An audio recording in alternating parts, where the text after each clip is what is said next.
And welcome to Conservative Talk. And this is going to be our last installment of GAGOP Executive Committee candidates. And we're going to have Caroline Jeffords on, who's going to talk about her campaign for GAGOP Secretary. That is, unless he who should not be named says he wants to come on.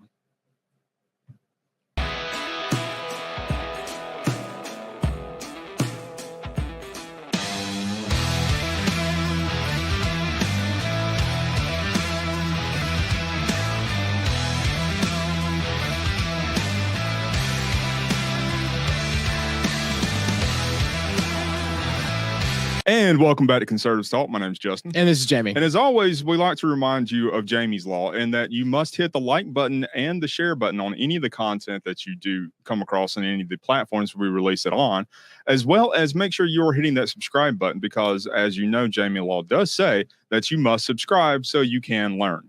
We also require that you go to our website at conservativestalk.org and hit that sponsor tab in the upper right-hand corner and the lower right-hand corner and help us out with every bit of what Jamie and I deserve to be given just in these trying times. Again, Jamie's needing some assistance, and we would like to keep this show going on the road. So, Jamie, with that in mind, would you care to give us your first reminder? Boycott hometown headlines. We're almost there, ladies and gentlemen. It's time to get rid of liberal local news. It's always a great fight. Always a great fight. So with that in mind, we also like to say a quick thank you to our affiliates, and our first one being Net News Network. So you can find Net News Network on any major bullshit.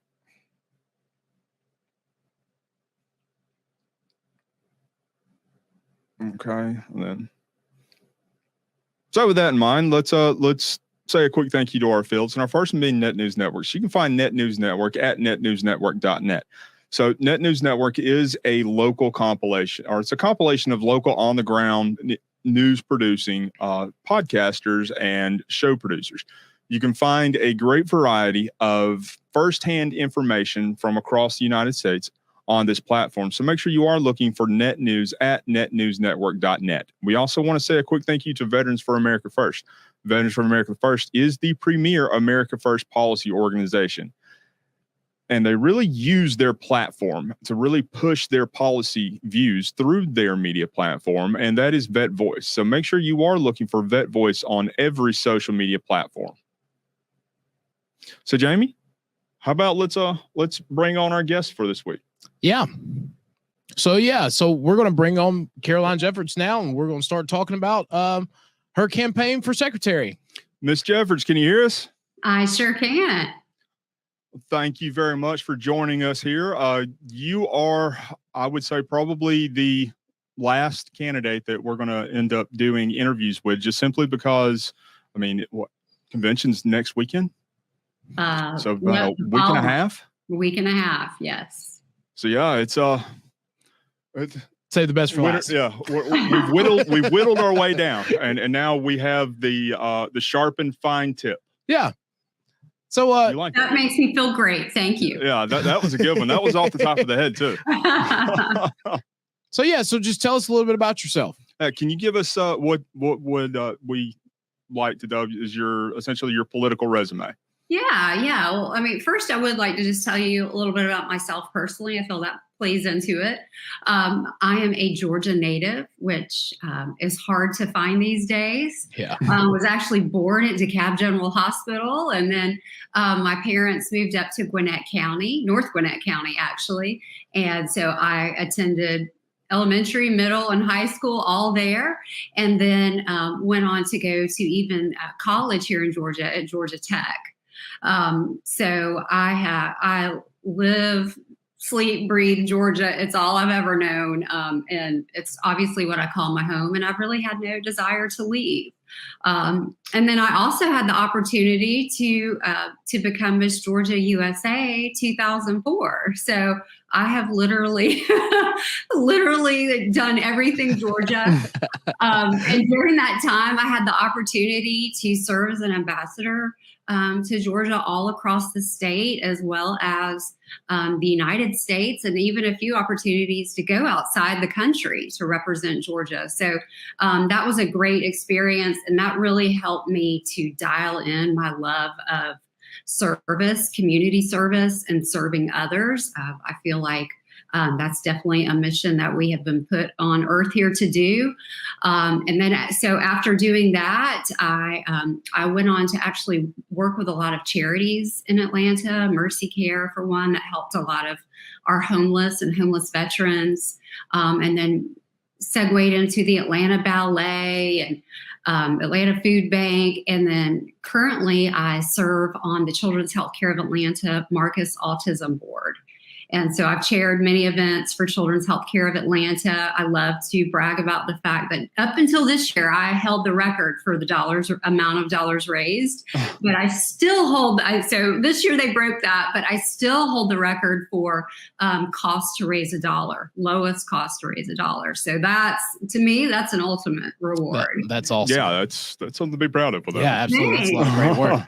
And then I've gone on to chair the Marcus Autism Center, their largest fundraisers, the Season of Hope. So I have chaired that event, as well as help recruit and build kind of a pipeline for folks to get into that. Last year I had my girlfriend, she co-chaired that. And then this year, another girlfriend of mine is co-chairing, as well as Kelly Loeffler. So we are excited to have both of them, and they'll bring some new energy and some new corporate sponsors. So again, that's just, I've been very community minded and for over 20 years, and just happy to give back and serve Georgia in any capacity. Wow, that's my personal story. Yeah, that in itself is amazing. Yeah. So why even transfer all that energy into politics? Yes, well, thank you. That's a very good question to lead me to my next topic. So like many of you, I've been involved in politics and loved politics since I can remember. When I was a little girl, I remember my grandmother would watch me, and I remember her having her little AM radio in the kitchen, listening to Neil Bortz on Ring Radio. I don't even know if y'all remember Ring Radio. So I grew up as a little girl listening to Neil Bortz. And then obviously Rush Limbaugh. Do you even remember when Rush had a television show? Yeah, I did. I watched it religiously with my parents. And I was also that student in high school and college driving to school, listening to Neil Bortz and other conservative talk show hosts on the radio. So that was me. And I even knew in high school when I turned 18 that, do not vote for Bill Clinton. Hillary is going to bring on Hillary, like even at that point in time. So it's in my blood, it's in my genetics. And so, and my dad has certainly passed that down to me. We talk about politics all the time. So I certainly, I was not active in terms of holding a role or an office within the district or county positions, but I certainly went to events to support our candidates and donated. I think the first one that I donated to was Mitt Romney. I apologize for that already. So sorry. But back then he was our only choice then. Yeah, that's true. So I've asked for forgiveness on that one. But certainly trying to support a lot of our conservative candidates in Georgia, as well as President Trump. Even as early as 2015, the first event that he ever did here in Georgia was at the Georgia World Congress Center. I don't even know if you remember.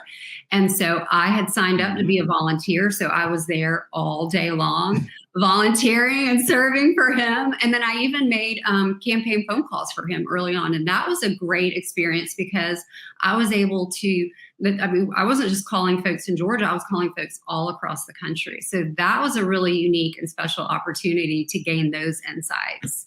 And also I'll mention when I was Miss Georgia USA, President Trump owned the Miss USA pageant at the time. So he made it a priority to come back and meet with each of us, talk with us, learn about us. And so I could tell at that point, he really valued us and really wanted to help us use that as a platform to to further our own goals. So getting back to the rest of my political resume, so fast forward to 2020, watching television, and President Trump has this. We're all good. I go to bed at probably 1:30 in the morning, wake up at around 5, and I'm like, what has happened? What is going on? Definitely knew something wasn't right. And so immediately got involved. I became they call it a recount. I don't call it a recount. The term is a risk limiting audit. And we can go on and on about that, but I served as a monitor for that at the Georgia World Congress Center. And that was very, very eye-opening. I wasn't allowed to say anything to the counters. All I could do was raise my hand and bring over a supervisor when I saw something wrong. And so obviously I saw many things wrong.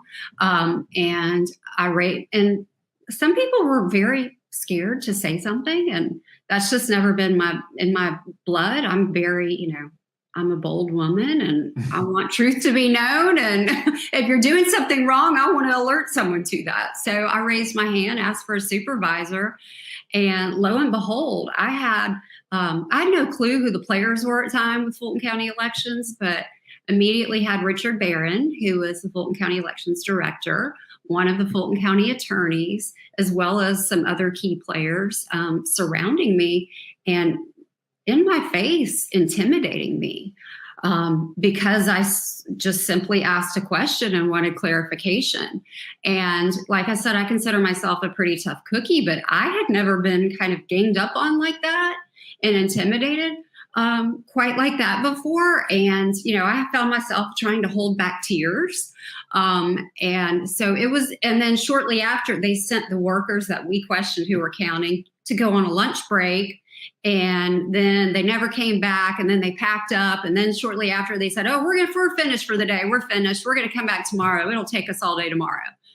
And I'm like, this is very bizarre. Well, I had a funeral the next day, so I made sure to send my dad back. And my dad was happy to go back and look for Richard Barron and give him a piece of his mind after what he did to his daughter. Yeah. And my dad was there, and by 11 o'clock, they were sending everyone home saying they were finished. And it was like, well, wait, you just said last night that it was going to take you at least another day to count. And I was able to take videos and pictures and saw just how unsecure those ballots were, and saw when counters finished, sometimes they just left the ballots on the tables. Like they're supposed to record the count, put them in a ballot. It's called like a ballot suitcase, put the tag on it. So you have the seals and the proper, I can't think of the name right now, but the proper ways in which to verify who did what and the times, date. Ballots were just sitting on tables. And when I went and alerted someone, they're like, "Oh, that's no big deal. Miss so-and-so will get to that in a minute." So I was just astounded that this is how our votes are treated, which are the most sacred thing that we have and differentiate us from the world. So I was appalled.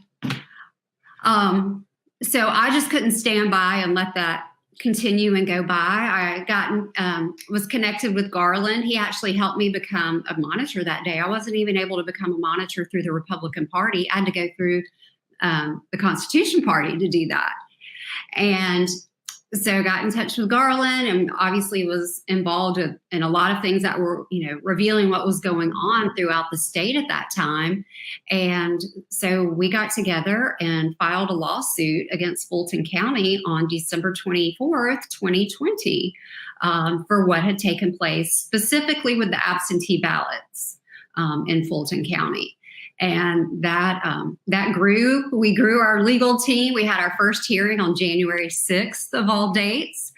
But that case, they had moved that to a superior court, Judge McBurney in Henry County, which he heard of. I think every month we had a hearing. And he got to the point where on May 21st of 2021, he unsealed the ballots and was allowing us to proceed with an inspection. And then at that point, So this is a civil matter. At that point, Fulton County starts to freak out. They hire Don Samuels, who's a criminal defense attorney, to go up against us in a civil matter. And so he was throwing the book at us and everything. And then our last hearing that we had with Judge Amero, he later ruled that I didn't have standing. After about 9-10 months in court, he decided I don't have standing, which is usually the very first thing they deal with. Yep. And so, we filed with the Georgia Appeals Court. We went before the Georgia Appeals Court in June of 2022, I believe. And they didn't rule against us per se, but really decided that they felt the Georgia Supreme Court needed to be the one to make this determination on standing. And as we all know, all of the cases across the country have been dismissed on standing. Yep. So we pursued that. We took it to the Georgia Supreme Court. Fortunately, where there was a case ahead of us that was also kind of dealing with standing. And we used that in our brief as an example for them to go by. So last fall, I believe it was October or November, they ruled that in the case of the Sons of Confederate Veterans, that they do have standing. And they also went as far, this is the Georgia Supreme Court, to clarify that voters indeed do have standing, which is a pretty historic ruling, particularly for Georgia, but also can set precedents for other states across the country. So you would think that would is monumental. I think that would be the case just right off the bat. In all honesty, you would think, mm-hmm. but we had to get that clarified by the Georgia Supreme Court. So fortunately, they did see the law as we read it and interpreted it. But it wasn't until just about a month ago let me back up. They asked the Georgia Appeals Court to vacate their original ruling and issue a new ruling based on their finding that voters do have standing. So it took the appeals court a little while to rule on that. But like I said, about I think it was about maybe 4 weeks ago, they ruled that in fact we do have standing and we can proceed with our case and pick up where we left off. And they sent our case back to Judge Amero in Henry County Superior Court. Well, we were ecstatic and celebrating, but we've learned throughout this process, you can't celebrate too long. And so apparently that evening at like 11 o'clock at night, 10:30, Judge Amero issued an order recusing himself from the case and assigning it to Judge McBurney in Fulton County Superior Court. And I don't know how familiar you are with Judge McBurney, but McBurney had dismissed David Perdue's case, which is very similar to mine, had dismissed that about a year ago, and which they are filing with. They had just filed with Georgia Supreme Court or appeals, and now the Georgia Supreme Court. But he's also handling the Fannie Willis grand jury. Mm-hmm. So obviously, that we were surprised by everything. We felt that was an unprecedented move by Judge Amero. To not only recuse himself after he's intimately familiar with the case, but then also assign it to a specific judge. Typically, that they give it to the Chief Justice of the Superior Court, and they determine. So here we are. But we also, within 5 days, we had to file a brief and a motion and an affidavit stating why we feel Judge McBurney should recuse himself from the case. So we did all of that. We are still waiting to hear from Judge McBurney, or we actually asked someone else to determine if he should be recused from the case. So we're still waiting to hear that news. We certainly would appreciate your prayers on that.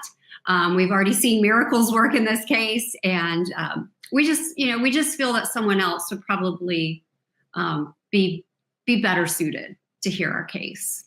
I agree with that. It sounds like he's got enough on his plate already. I think exactly. His plate seems very full. And so I just think someone else should probably take a look at that with some fresh eyes. Exactly. I would agree with that wholeheartedly. So that brings us up to the case. Mm-hmm. But also going back to 2020, I was like, what do I need to do here? I've watched different news outlets and sources. I like to watch a lot of them because I want to make sure I get the full story and I can make up my own mind. Well, Steve Bannon was obviously all over the precinct strategy.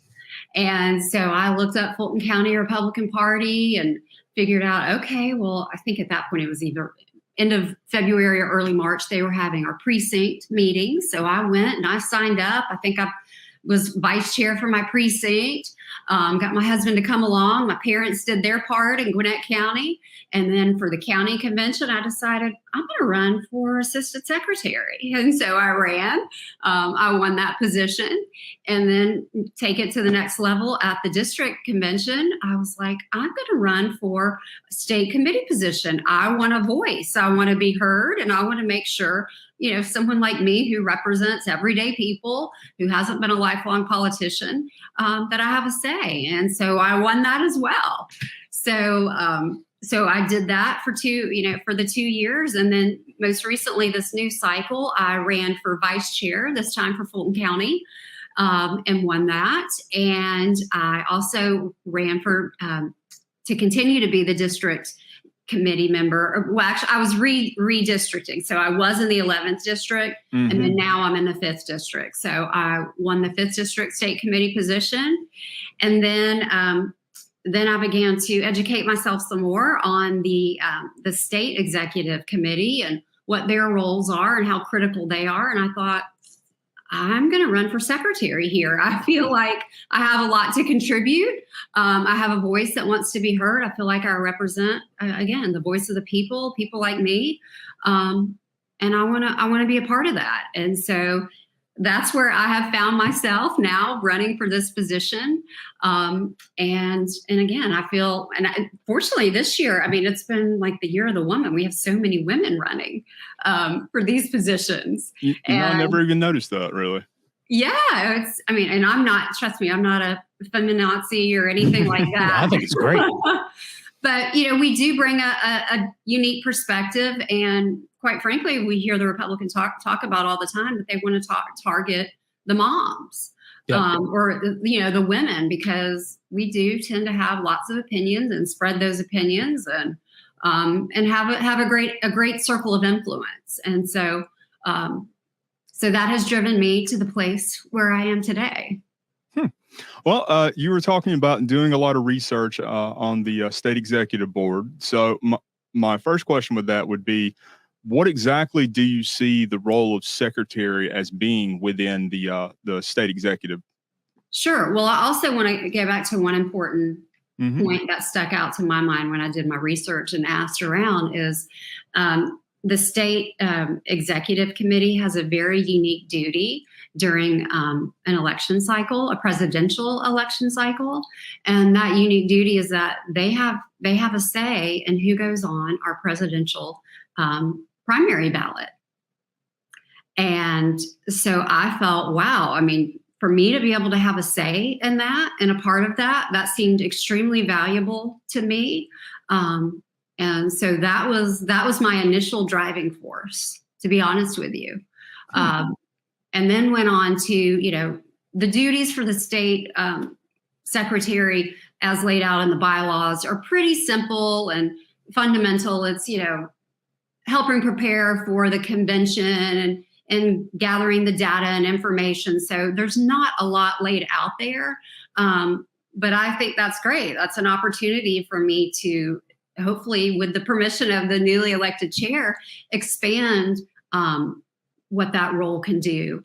And being in the position that I've been in, from precinct to county to district, and also traveling around the state campaigning, I feel there's a lot of room here to for the state party to be a resource for the districts, for the counties, for the precincts. I mean, this really is designed to be a bottom-up run organization and not a top-down, because really our number one goal is to get people elected and win in 2024.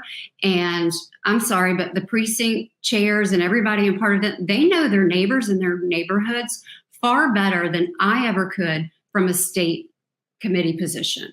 And so I feel we need to empower the precincts, the counties, and the districts, and whether that be through helping to combine or find systems that enable them to better manage their data, their member data, and communicate with them.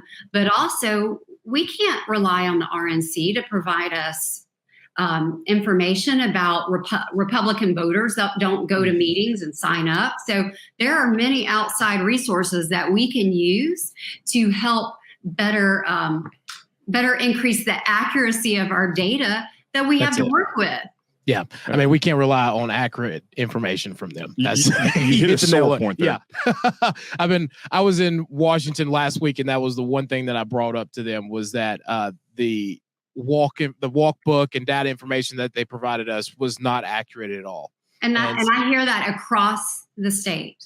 And that's probably the number one biggest complaint from folks. Yep. Like, we want to be out there and help, but we don't have accurate data to do it. Yep. That's true. So we've talked a little bit about what the RNC could do better. What is it that you think that by you coming on to the executive committee here, what could you come in and do better, or where do you think that the state executive board could be doing better right now as an organization in getting candidates elected throughout the state? Well, I think also, I mean, what I just talked about also applies to getting candidates elected. If we have trash data to provide our candidates to work with, it's junk in, junk out. Yep. So how are we ever going to get them elected if they really don't have the proper data in which to do so? So, I mean, the data is really key to that as well. Fundraising is key to that. And outreach.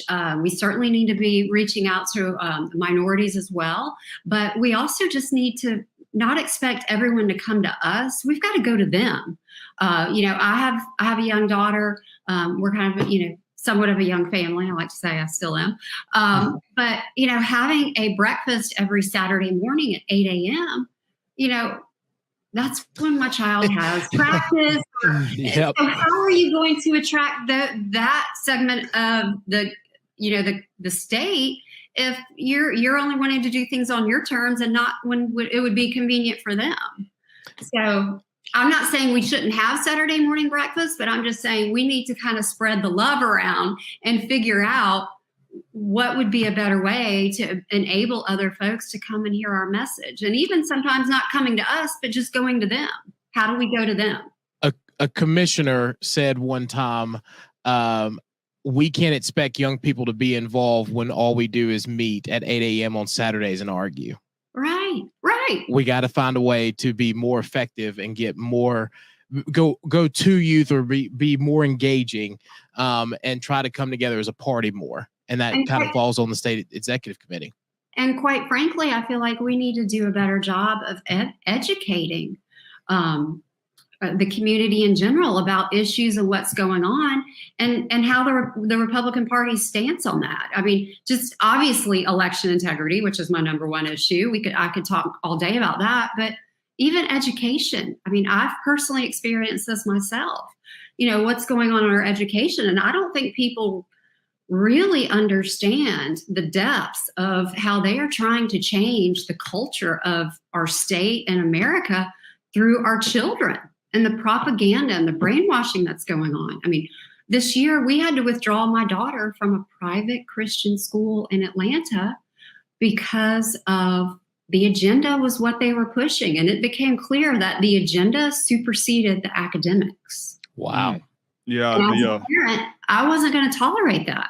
I went to one of those schools here in Northwest Georgia as well. And to my understanding, it has gone 180 degrees from where I was. It's sad. Yeah, it's. And what they're making these children question, my daughter's in middle school and how they're even doing it to children in elementary school, but even in middle school, that's when they're supposed to find out who they are, try new things, try new sports. But they're just pressuring them to, do you think you might be gay? Do you think you might be a boy? Do you need to, we're a safe place for you to talk to if you can't talk to your parents. So that's not a school's role. Upside down. Yeah. Wow. That's not a school. That's going on in that type of a school as well. Is that's not the role of a teacher or any adult outside of the parents. Period. Correct. So and so again, like providing education rich information to people, even in independents. There's a lot of Democrats fed up with this, much less just Republicans in general. Let's just not provide a breakfast where we talk about our schedule and what we're doing. I mean, we need to provide, we can put that on a piece of paper and hand it to them or have it on a website.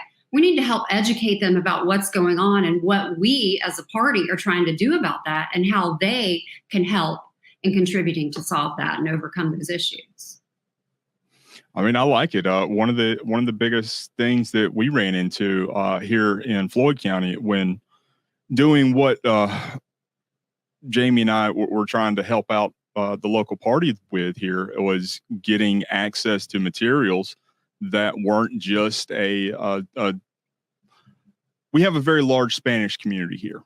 And Spanish or the Spanish population is their culture mimics our conservative beliefs. Very much so. And not having access to material that we could then take and present to members in this community, or even just have members of that community present it to their friends and family.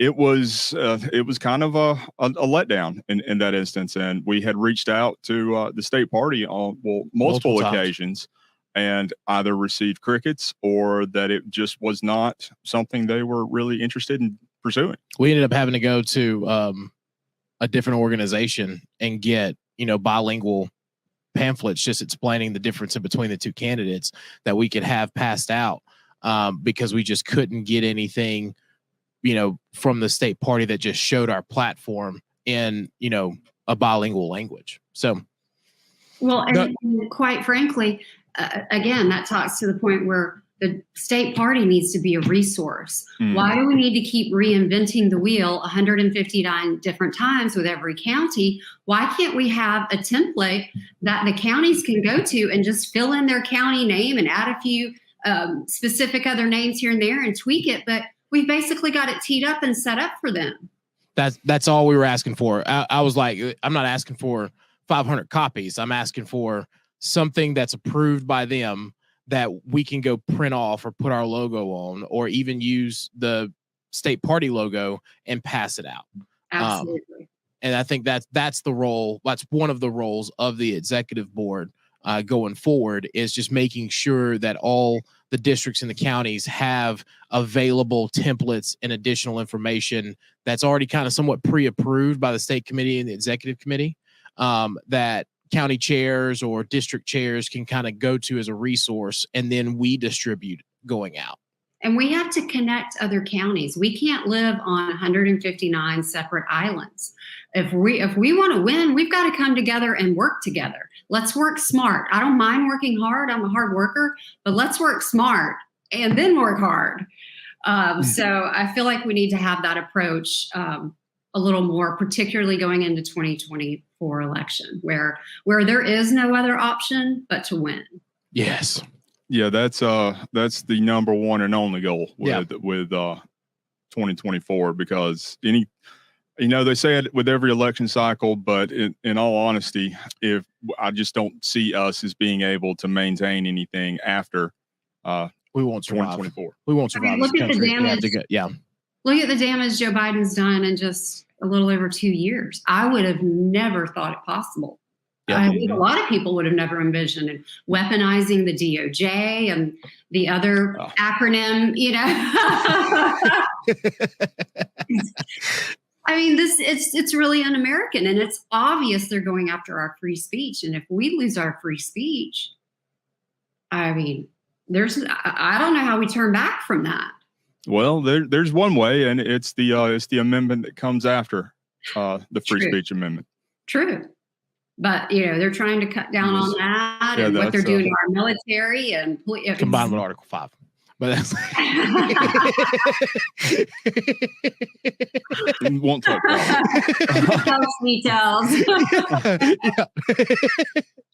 Oh, well, Miss Jeffords, I have to say it has been a real treat having you on and speaking with you and getting to hear exactly what your plans are moving forward when you are elected into this position. So Thank you. I know you've got my support behind it. Mine as well. Yeah. So Thank you. yeah, And I hope it comes across. I mean, I am passionate about this. mhm. And my family has supported me every step of the way. You know, when I said, hey, I'm going to do this lawsuit, you'll support me. Hey, I'm going to run for this position or that position. And now it's so sweet. I mean, my daughter probably is more informed than most adults on election issues and other issues as well. And it's so cute when I go out the door now to go to a campaign event. She's like, Mom, go save the world. You can do it. That's awesome. So, you know, it's great to have that family support. And I feel like I'm also setting that example for her, that you stand up for your principles.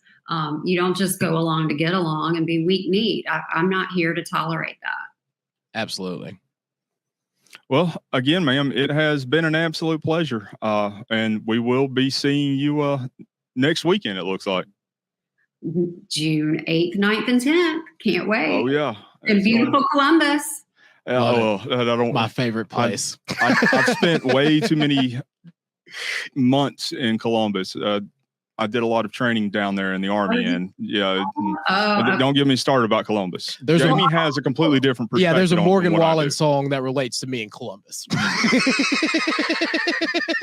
Well, I actually have family down in Columbus and in Phoenix City. So I, as a child, have very vivid memories of going down there for family reunions and getting together with family. So still have some down there as well.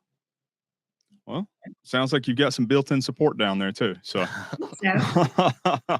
well, it was a pleasure having you on, ma'am. And we look forward to seeing you next weekend down in Columbus and seeing how everything flushes out. Well, thank you. And thank you both for all that you do and being a voice of conservatism. I think it's extremely important. As much as they're trying to take people off the air and remove that, it's essential that we have voices like yours out there to carry the message forward. So thank you. Absolutely. Thank you for joining us. Thank you. Appreciate your time. See you soon. Bye, man. Bye-bye. All right. So I gotta say, I am Team Jeffords. She has my vote. Mm-hmm. She's, like she said, she's very, I know this is going to sound bad, but or could be taken bad, but she's very intense. I'll put it that way. Very passionate. Yes, that's a great way of putting it. I like that much better. Very passionate. She's very committed to, and she has a very strong conviction and really pursuing what she perceives as the right thing to do. I mean, you see it from her volunteer work through various organizations outside of politics. You see that she has risen through the ranks very quickly within her local political outlets, and now she's wanting to take the next step to becoming a state executive board member. And frankly, I think she's got the chops for it. I do too. And I mean, everybody thinks I think she wouldn't have any stage fright. That's the real test, right? You can kind of start to run a statewide campaign, but what are you going to do when you get on stage for your 3 minutes? Mm-hmm. And I think that her experience in the nonprofit and private sector is going to carry over into politics, and she can use what she's learned on those platforms in this one. Well, I mean, she was also Miss Georgia. That's what I mean. She's already ran a statewide campaign. I don't think that she's going to have very much stage fright up there. I don't either. I think she's going to be great for the job. Mm-hmm. And I really think that not only she's going to be great for the job, but she's really got the tenacity to push forward her own passions and pursuits outside of what just the secretary is delineated in the party bylaws. Yep. Because I mean, in all honesty, looking at a lot of these, a lot of the bylaws within the executive board, a lot of their enumerated responsibilities and everything. I mean, the only real position it sounds like you need is the chairman and the treasurer. That's about it. Or the secretary too, frankly, to be honest with you, because who's the one that's actually going to sign the paperwork? Well, and who's the keeper of the records? Exactly. Which is why the secretary is a very valuable position, because at the end of the day, if you don't, who There's keeps no record. if there's no record, it never It never happened, happened. which makes it even worse, Mhm. especially if something were to go awry. Exactly. But with that, we also like to take a moment to again remind our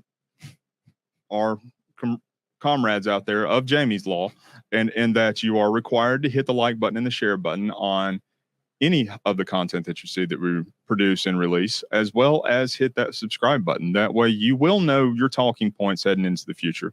You will know what to think because we've said it. We also like to point you to our website at conservativestalk.org, because our subliminal messaging is not free. It does cost money. So we do need sponsors. So make sure you are hitting that sponsor tab in the upper right-hand corner and the lower right-hand corner and helping us out with what you're able to, because every little bit does go a long way towards us effectively controlling minds. Every time you say subliminal We messaging. want to say thank you to our affiliates, and the first one being Net News Network. You can find Net News Network at netnewsnetwork.net, and Veterans for America First. You can find Veterans for America First at veteransforamericafirst.org. And we also want to say a quick thank you to Vet Voice.